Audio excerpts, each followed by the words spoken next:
তুমি এই বলছো বিয়ের আগে আমার শাশুড়ি, বাবা হবু বৌমা কবে বিয়ে করবে?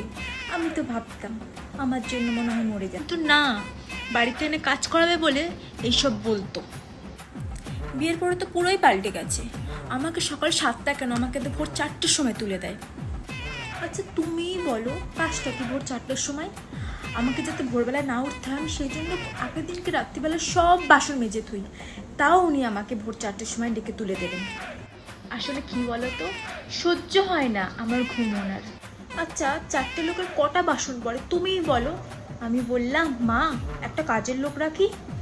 না, টাকা বের করবো না, একদম কিপটে বুড়ি, টাকা একদম রেখে দেবে জমিয়ে জমিয়ে উনি। আর জানো তো একবার আমার জ্বর হয়েছিল, আমি শাশুড়ি মাকে রান্না। ও মা রিনা, কখন না, আসলি? বসুন না বসুন, এই তো বৌদি এসছে, বসুন। এই গল্প করছি। আমার না রান্না বান্না করতে, বাড়ির কাজকর্ম করতে, বাসন মাজতে খুব ভালো লাগে। আমি না সংসারের সমস্ত কাজ করে দিই জানো তো, যেমন ধরো ঘর মুছে দিই, বাসন মেজে দিই, তারপরে রান্না করে দিই। আমার তো রান্না করতে খুব বেশি ভাল লাগে।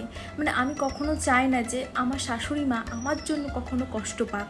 মানে আমার শাশুড়ি মা মানে এই দুনিয়ার সব থেকে বেস্ট শাশুড়ি মা, সব থেকে ভালো শাশুড়ি মা।